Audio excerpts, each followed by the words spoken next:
You know the funny thing about small talk? Most people treat it like the opening band at a concert, something you suffer through to get to the main event. Deep conversations, the real connections. That's what everyone wants, right? But if you'd put your phone down for 2 minutes and actually look around, you'd realize something. Every interaction, every friendship, every relationship starts with small talk. Even your best friend started with, "So what classes are you taking?" Or some equally awkward nonsense. Now here's an unpopular take. Small talk isn't about what you say. It's about how you make the other person feel. Like a real human being, not a Sims character waiting for input. That's it. You don't need a cheat code, a pre-written script, or charisma. You just need one thing. Active observation. Okay, yeah, it sounds nerdy, but hear me out. Active observation means paying attention to the person in front of you like they're the only thing that exists in that moment. Not their vibe, not their aura, the actual details. Their shirt, their drink, the way they keep glancing at the clock like they'd rather be anywhere else. You notice these things, and you comment in a way that invites, not demands, a response. That's it.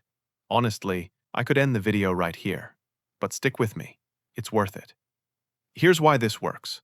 First, people love to feel seen. Not in that fake, "you're so deep and mysterious" way, but in the simple, "hey, I noticed you exist" way. It's basic psychology. Humans are wired to crave acknowledgement. Second, it's disarming. You're not asking someone to perform. You're not hitting them with, "So, what do you do?" Or, "Where do you see yourself in 5 years?" You're tossing a conversational ball their way and seeing if they want to throw it back. Here's an example. You're at a coffee shop. Someone next to you is holding a book. Most people go, "What are you reading?" Sounds polite, right? Wrong. That's pressure. You're asking them to explain or justify something. Instead say, "That book looks like it's been through some things." Boom. Observation. Neutral, interesting, open. Maybe they laugh and say, "Yeah, it's my third reread." Maybe they go, "It's terrible, but I'm too stubborn to quit." Either way, you started a real conversation, not an interview. Same thing at a party. A nightmare if you're an introvert. Someone walks by with food that looks questionable. You don't hide in the corner. You go, "Is that the chicken? It looks like it fought back." Funny, easy, open, no pressure. The beauty of active observation is that it works anywhere. Work meetings, first dates, family gatherings. You're not forcing connection. You're noticing your way into it. You don't need to be charming or witty. You just have to pay attention. Now, let's get practical. To train active observation, first, put your phone down. Seriously. Take your headphones out and pay attention like you're the main character in a detective news. What are people wearing? What are they doing? Those little things tell you a lot. Second, practice turning observations into comments. Don't overthink it.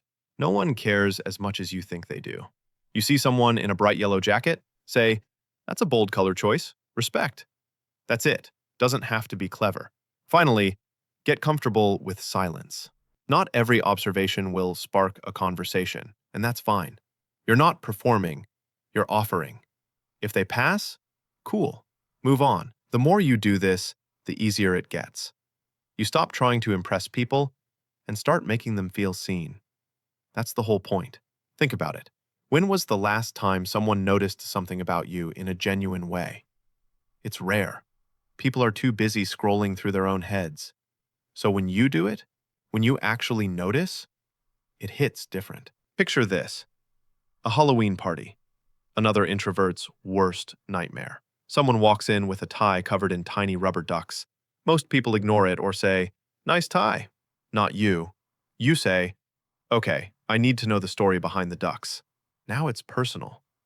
You turned a random accessory into a conversation. This works with anything. Shoes, coffee orders, pets. "Those shoes look too clean to be comfortable." That's a lot of whipped cream for someone who looks like they have their life together. Your dog looks like he silently judges people. I respect that. You're not trying to be clever. You're showing genuine curiosity. And that's the trick. You have to mean it. People can smell fake interest a mile away.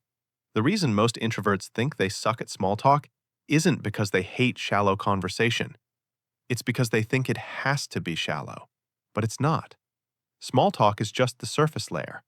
Once you're present, it gets deeper on its own. So next time you're stuck in a social situation, try this. Notice one thing. Comment on it. Let the rest happen naturally. You don't have to be popular. You just have to be present. Once you get good at it, small talk stops feeling like a chore. It becomes a game. You start to enjoy it. You stop worrying about saying the right thing because you realize it doesn't matter. What matters is paying attention and making people feel seen. So next time you're in line at a coffee shop, look up. Notice the person in front of you. What are they wearing, holding, doing? Pick one thing. Say something. Worst case, they don't respond and you move on. Best case, you just made a connection. And once you start mastering small talk, something weird happens. You stop overthinking what to say, and you start feeling calm, almost untouchably calm. If you want to learn how to build that kind of quiet confidence, watch this next. Be so calm it makes people nervous. Trust me, it's the one that'll make everything you just learned click.